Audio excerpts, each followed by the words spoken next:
आज आपल्याला बनवायचे एकदम कुरकुरीत क्रिस्पी खारीसारखे खूप सारे लेयर्स असलेले साट्याची करंजी। नमस्कार मंडळी, मी स्वाती तुमचे सर्वांचे स्वागत करते स्वातीस मराठी रेसिपीमध्ये। आवाजातून तुमच्या लक्षात आलं असेल की आपली जी करंजी आहे ती एकदम कुरकुरीत आणि क्रिस्पी झालेली आहे। त्याचबरोबर तुम्ही याच्यामध्ये लेयर्स देखील बघू शकता, खूप सारे लेयर्स पडलेले आहेत। करंजीच्या मधील जे सारण आहे ते देखील आपण या ठिकाणी भरपूर सारं भरून घेतलेलं आहे। एकदम टम्म फुगलेली गुबगुबीत अशी मैद्याची करंजी तयार करायची आहे। करंजी तयार करण्यासाठी आपण या ठिकाणी 2 कप मैदा घेतलेला आहे। मैदा मी या ठिकाणी चाळलेला घेतलेला आहे। एका ताटामध्ये आपल्याला हा मैदा काढून घ्यायचा आहे। आता यामध्ये आपल्याला थोडंसं मीठ टाकून घ्यायचं आहे। कुठल्याही गोडाच्या पदार्थाला थोडंसं मीठ टाकलं तर चव छान येते। करंजीच्या वरचं जे लेयर आहे ते आपल्याला खाण्यासाठी खमंग आणि चविष्ट लागतं, त्यामुळे आपण यामध्ये मीठ टाकून घेतलेलं आहे। आता यामध्ये आपल्याला तुपाचं मोहन टाकून घ्यायचं आहे। तूप मी या ठिकाणी वितळून घेतलेलं आहे, कडकडीत गरम न करता फक्त वितळून घेतलेलं आहे। वितळलेलं तूप आपण या ठिकाणी 2 चमचे टाकून घेतलेलं आहे। 2 चमचे तूप टाकलेलं आहे। आता आपल्याला तुपाचं जे मोहन आहे ते मैद्याला व्यवस्थित लावून घ्यायचं आहे। हातानेच आपल्याला हा मैदा व्यवस्थित मिक्स करून घ्यायचा आहे, त्यामुळे तुपाचं जे मोहन आहे ते मैद्यामध्ये सर्व बाजूने सेम असं लागेल। आता आपण यामध्ये थोडं थोडं पाणी टाकून घट्टसर असं पीठ चुरून घेऊया। पाणी आपल्याला एकदाच टाकायचं नाहीये, थोडं थोडं टाकतच आपल्याला हे पीठ मळून घ्यायचं आहे। या ठिकाणी मी 1 कप पाणी घेतलेलं आहे। पाणी मी थोडं थोडं टाकतच हे पीठ चुरून घेत आहे।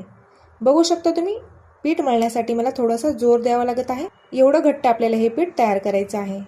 पाणी थोडं थोडं टाकल्यामुळे आपल्याला पीठ मळण्यासाठी थोडंसं अवघड वाटतं, पण आपण पीठ घट्ट मळल्यामुळे आपली जी करंजी आहे ती ऑइली होत नाही, खस्ता होते आणि खुसखुशीत देखील होते। पीठ जर पातळ झालं तर आपली जी करंजी आहे ती तेल भरपूर पिते आणि तेलकट होते।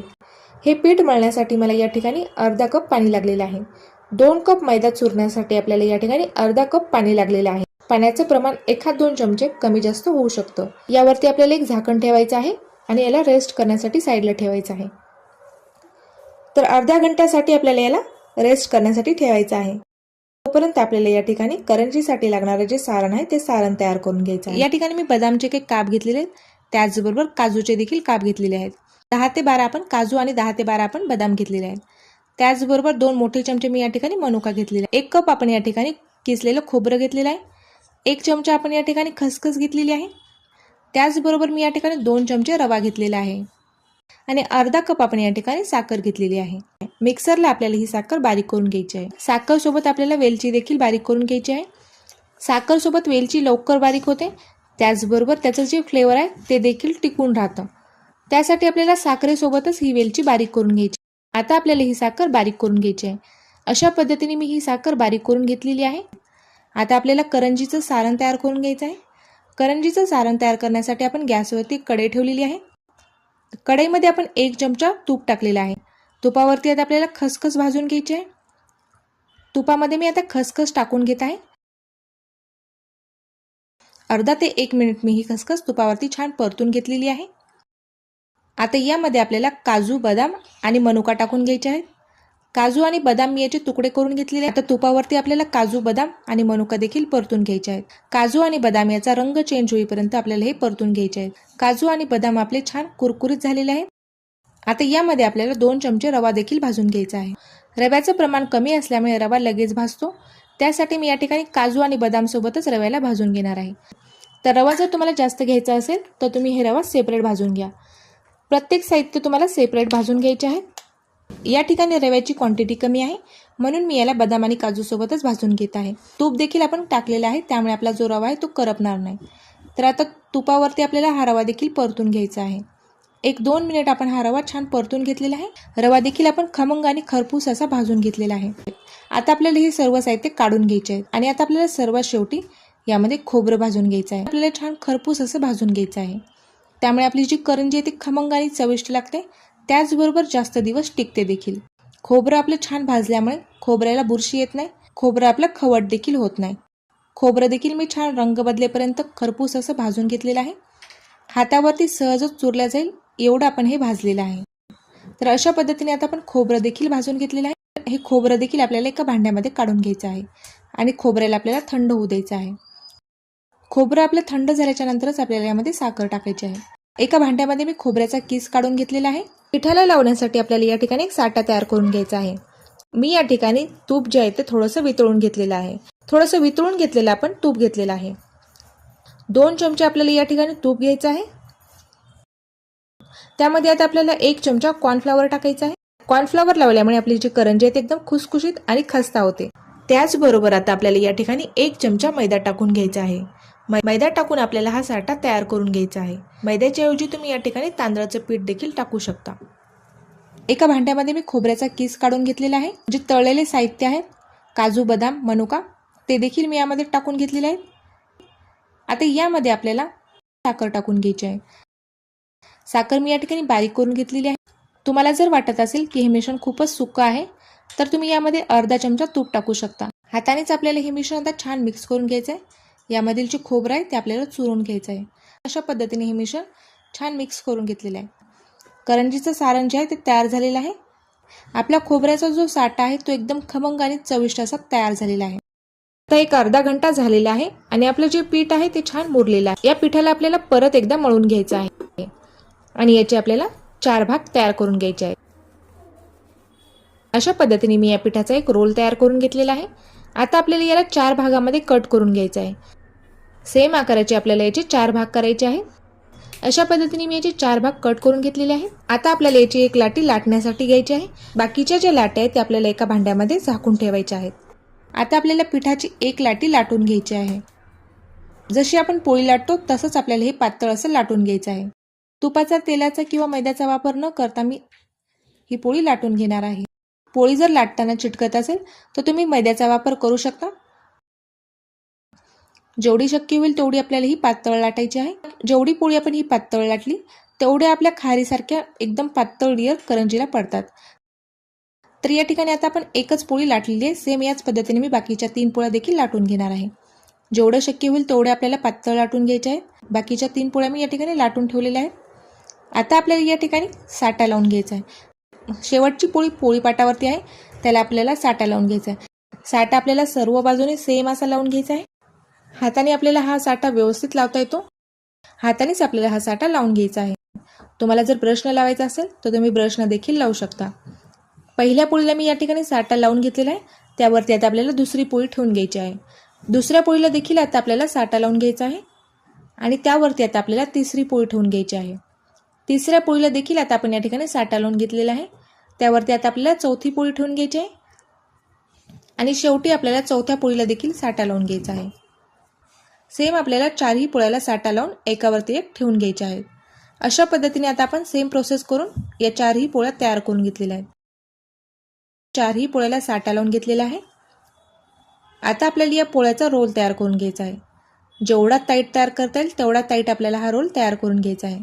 यामध्ये जर पोकळी असेल तर आपले जे लेयर्स आहेत ते व्यवस्थित पडणार नाही. तेलामध्ये आपली जी करंजी आहे ती उकळू शकते. आपल्याला हा जो रोल आहे तो एकदम टाईट तयार करून घ्यायचा आहे. अशा पद्धतीने मी हा रोल तयार करून घेतलेला आहे.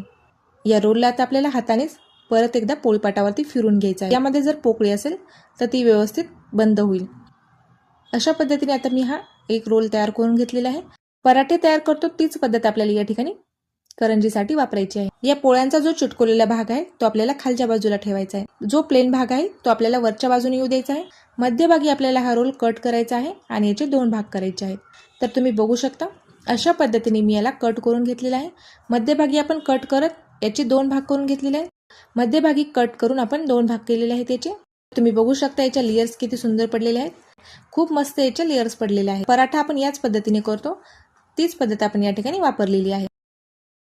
आता याच्या आपल्याला लाट्या कट करून घ्यायच्या आहेत. तुम्हाला जर छोट्या करंज्या करायच्या असेल तर लाट्या थोड्या छोट्या करू शकता. तर आता या ठिकाणी मी अशा पद्धतीने याच्या लाट्या कट करून घेतलेल्या आहेत. तर तुम्ही बघू शकता याची जी एक बाजू आहे ती पूर्णपणे प्लेन आहे, त्यावरती अजिबात लेयर्स नाही आणि एक बाजू जी आहे त्यावरती भरपूर सारे लेयर्स आहेत. तर लेयरची करंजी तयार करण्यासाठी आपल्याला अशाच पद्धतीची लाटी तयार करून घ्यायची आहे. एका बाजूला आपल्याला लेयर्स पडल्या पाहिजे आणि एक बाजू आपल्याला पूर्णपणे प्लेन पाहिजे. तर आता आपल्याला ही प्लेन बाजू जी आहे ती आपल्याला वरच्या बाजूने घ्यायची आहे आणि ज्या बाजूने लेयर्स आहेत ती बाजू आपल्याला खाली घ्यायची आहे. हाताच्या तळव्याने आपल्याला प्रेस करून घ्यायचं आहे आणि जी लेयर्स पडलेली बाजू आहे ती आपल्याला खालच्या बाजूने करायची आहे. जी प्लेन बाजू आहे ती आपल्याला वरच्या साईडने करायची आहे. प्लेन भाग वरच्या बाजूने घेतल्यामुळे करंजीचं आपण सारण यामध्ये भरल्यानंतर तेलामध्ये आपली करंजी फुटत नाही. बऱ्याच वेळेस लेयरची करंजी करताना तेलामध्ये उकलते, कारण आपले जे लेयर्स असतात ते वरच्या बाजूने आणि खालच्या बाजूने दोन्ही बाजूने असतात. त्यामुळे ती करंजी तेलामध्ये सहजच फुटते आणि त्यामधील जे सारण आहे ते बाहेर येतं. ती करंजी तेल देखील भरपूर पिते. त्यासाठी आपल्याला ज्या भागामध्ये सारण भरायचं आहे तो भाग आपल्याला प्लेन पाहिजे. वरच्या बाजूने आपल्या लेयर्स पडल्या तरी देखील आपली करंजी तेलामध्ये फुटणार नाही, कारण आपण जी सारण भरलेली बाजू आहे ती प्लेन आहे. आरपार आपल्या लेयर्स पडणार नाही. पुरीसारखंच आपल्याला हे लाटून घ्यायचं आहे. पुरी आपण जशा पद्धतीने लाटतो तशाच पद्धतीने आपल्याला हे लाटून घ्यायचं आहे. ही जास्त पातळ न करता आपल्याला थोडीशी जाड ठेवायची आहे. थोडीशी जाडसर मी ही पुरी लाटून घेतलेली आहे. करंजीच्या बाजूचा जो भाग आहे तो जास्त असेल तर आपल्याला एका झाकणाने हे भाग कट करून घ्यायचा आहे. अशा पद्धतीचं मी डब्याचं एक झाकण घेतलेलं आहे आणि आपल्याला करंजी या ठिकाणी डब्याच्या झाकणाने छोटी करून घ्यायची आहे. आपल्या लेयर्स आडव्या पडल्या पाहिजे अशी आपल्याला करंजी भरून घ्यायची आहे. आपल्या ज्या लेयर्स आहेत ते उभ्या असतात आणि आपण करंजी आडवी तयार करतो. त्यासाठी आपल्याला ही गोष्ट देखील लक्षात ठेवायची आहे की आपल्या ज्या लेयर्स आहेत करंजी जशी भरतो तशाच आपल्या लेयर्स आल्या पाहिजे. तर खालच्या बाजूने आपल्याला बघायचं आहे की आपल्या जे लेयर्स आहेत ते आडवे आहेत की उभे आहेत. पुरीच्या कडेने आपल्याला पाणी लावून घ्यायचं आहे, म्हणजेच आपली जी करंजी आहे ती उकलत नाही, व्यवस्थित चिटकल्या जाते. या ठिकाणी मी हातावरती ही करंजी भरून घेणार आहे. मला हातावर भरण्यासाठीच करंजी सोपी वाटते, त्यामुळे मी या ठिकाणी हातावरती भरूनच करंज्या तयार करते. या पुरीचा आपण एक कोपरा बंद केलेला आहे. अशा पद्धतीने ही पुरी आपल्याला हातावरती ठेवून घ्यायची आहे. पुरीचा एक कोपरा आपण बंद केल्यामुळे पुरीचा आकार जो आहे तो एकदम छान खोलगट असा तयार होतो आणि यामध्ये आपल्याला सारण भरण्यासाठी सोपं जातं. आता यामध्ये आपल्याला 1 ते 1.5 चमचा सारण भरून घ्यायचं आहे. अंगठ्याने आपल्याला हे सारण आतमधल्या बाजूने दाबत ही करंजी बंद करून घ्यायची आहे. करंजीचं जे सारण आहे ते कडेवरती आलं, पाणी लावलेल्या भागावरती आलं तर आपली जी करंजी आहे ती अजिबात चिटकत नाही. त्यासाठी आपण ज्या ठिकाणी पाणी लावून घेतलेलं आहे म्हणजेच करंजीची जी काटा आहेत त्यावरती आपल्याला सारण अजिबात येऊ द्यायचं नाहीये. त्यावरती सारण न येऊ देताच आपल्याला ही करंजी बंद करून घ्यायची आहे. अशा पद्धतीने आपण प्रेस करत ही करंजी भरून घेतलेली आहे. त्या करंजीचा आकार देखील छान आलेला आहे. सेम याच पद्धतीने आता आपण बाकीच्या देखील करंज्या तयार करून घेऊया. काटे चमच्याने आता आपल्याला याच्या कडा जे आहेत ते बंद करून घ्यायच्या, त्यामुळे आपली जी करंजी आहे ती दिसण्यासाठी छान दिसते, तेलामध्ये उकलत देखील नाही. दुसरी करंजी आपल्याला या ठिकाणी पोळीपाटावरती भरायची आहे. जी लेयरची बाजू आहे ती आपण खालच्या बाजूने केलेली आहे, जी प्लेन बाजू आहे ती आपण वरच्या साईडने घेतलेली आहे. हाताच्या तळव्याने आपण याला प्रेस करून ह्याची पुरी लाटून घ्यायची आहे. अशा पद्धतीने थोडीशी जाडसर मी ही पुरी लाटून घेतलेली आहे. आता या ठिकाणी आपल्याला पोळीपाटावरती ही करंजी भरायची. पुरीच्या बाजूने आपल्याला पाणी लावून घ्यायचं आहे. अंगठा आणि एक बोट ठेवून आपल्याला आणि दुसऱ्या हाताने आपल्याला यामध्ये सारण भरून घ्यायचं आहे. सारण भरल्यानंतर आपल्याला थोडंसं प्रेस करून घ्यायचं आहे, त्यामुळे ते सारण जे आहे ते इकडे तिकडे पसरणार नाही. पुरीची एक बाजू आपल्याला दुसऱ्या बाजूवरती ठेवून चिटकून घ्यायची आहे. ही देखील पद्धत सोपी आहे, पण मला हातावरती करंज्या भरण्यासाठी सोपं वाटतं. बाजूवरती चिटकून याला बंद करून घेतलेला आहे. डब्याच्या झाकणाने थोडासा आकार देऊन याचा जो एक्स्ट्राचा भाग आहे तो काढून टाकायचा आहे, म्हणजेच आपली जे करंजी आहे त्याचा आकार देखील छोटा होतो. सगळ्या करंज्या एकाच आकारामध्ये तयार होतात.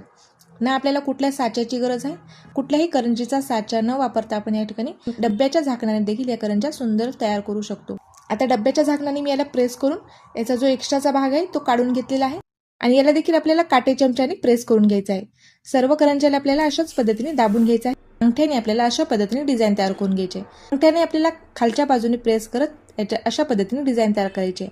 सुतळीची डिझाईन असते तशीच आपली या ठिकाणी डिझाईन तयार होते. मुरड घालून तयार केलेली ही जी करंजी आहे ती दिसण्यासाठी खूप सुंदर दिसते. मुरड घालून करंजी तयार केल्यामुळे आपली जी करंजी आहे ती फुटण्याची भीती राहत नाही.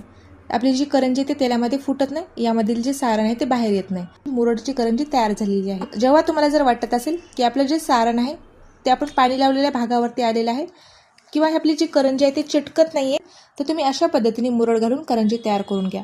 म्हणजेच तुमची जी करंजी आहे ती तेलामध्ये फुटणार नाही आणि ती फुटलेली एक करंजी जी आहे ती वाया जाणार नाही. अशा पद्धतीने मुरड घालून तुम्ही ही करंजी तयार करू शकता. या करंजीला देखील आपल्याला बाजूने मुरड घालून घ्यायची आहे. तर या करंजीला देखील आपण बाजूने गोल अशी मुरड घालून घेतलेली आहे. बघू शकता तुम्ही किती सुंदर आणि अट्रॅक्टिव्ह अशी आपली ही गोल करंजी देखील दिसत आहे. तर सर्व करंज्या मी या ठिकाणी तयार करून घेतलेल्या आहेत. बघू शकता ते एका ताटामध्ये मी या ठिकाणी काढून घेतलेले आहेत आणि 4 ते 5 मी या ठिकाणी मुरड घालून करंज्या देखील तयार केलेल्या आहेत. आता आपल्याला या करंज्या तळून घ्यायच्या आहेत. करंज्या तळण्यासाठी आपल्याला लो फ्लेमवरतीच तेल गरम करून घ्यायचं. लो फ्लेमवरती मी हे तेल छान गरम करून घेतलेलं आहे. आपल्याला सुरुवातीला करंजी लो फ्लेमवरती तळून घ्यायची आहे. त्यानंतर आपल्याला मंद ते मध्यम आचेवरती ही करंजी तळायची आहे. तर आता सुरुवातीला तेल आपलं एकदम कमी तापलेलं आहे, त्यामध्ये मी ह्या करंज्या सोडून घेत आहे. कढईमध्ये बसतील तेवढ्याच करंज्या आपल्याला यामध्ये टाकून घ्यायच्या आहेत, कारण करंजी फुलण्यासाठी देखील आपल्याला कढईमध्ये जागा पाहिजे. करंज्या व्यवस्थित फुलणार नाहीत आणि याचे जे लेयर्स आहेत ते देखील व्यवस्थित उघडणार नाहीत। मी या ठिकाणी थोड्या मोठ्या आकाराच्या करंज्या तयार केलेल्या आहेत। तुम्हाला छोट्या करंज्या आवडत असतील, लहान डब्याचं झाकण घेऊ शकता, थोड्या यापेक्षा लहान करंज्या तयार करू शकता। मी या ठिकाणी थोड्या मोठ्या आकारामध्येच करंज्या तयार केलेल्या आहेत। आपल्या करंजीच्या लेयर्स उकळेपर्यंत आपल्याला जी फ्लेम आहे ती लो ठेवायची आहे।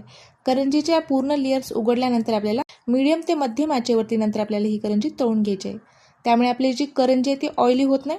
एकदम कमी गॅसवरती करंजी तळल्यामुळे यामध्ये तेल राहू शकतं। तर बघू शकता तुम्ही आपल्या जे करंज्या आहेत त्या खूप मस्त अशा तयार झालेल्या आहेत। करंजीला खूप साऱ्या लेयर्स पडलेल्या आहेत। खूप मस्त अशी आपली ही लेयर्सची करंजी तयार झालेली आहे। तर आता आपल्याला ही तपकिरी रंगामध्ये छान तळून घ्यायची आहे। तुम्हाला जर जास्त डार्क रंग करायचा नसेल तर तुम्ही थोडीशी कमी रंगावरती देखील ही काढून घेऊ शकता। करंजी तर आपली व्यवस्थित तळल्या जाते, पण तपकिरी रंगामध्ये तळल्यामुळे आपली जी करंजी ती जास्त खुसखुशीत होते आणि त्याचबरोबर दिसण्यासाठी देखील छान दिसते। त्यामुळे मी याला तपकिरी रंग येईपर्यंत तळून घेणार आहे। तर आपल्या करंजीला छान तपकिरी असा रंग आलेला आहे। मस्त अशा आपल्या करंज्या तळलेल्या आहेत। एकदम खुसखुशीत अशी आपली ही करंजी तयार झालेली आहे। आणि याच्या लेयर्स देखील तुम्ही बघू शकता, खूप मस्त अशा याच्या लेयर्स देखील पडलेल्या आहेत। आता या करंज्या आपल्याला काढून घ्यायच्या आहेत। करंज्याच्या ज्या लेयर्स आहेत त्या आपल्याला झाऱ्यावरती उलट्या साईडने टाकून घ्यायचे आहेत। त्यामुळे या लेयर्समध्ये काही जर एक्स्ट्राचं तेल असेल ते तेल आपलं निघून जाईल। अशा पद्धतीने एका जाळीवरती या करंज्या आपल्याला उलट्या करून ठेवायच्या आहेत।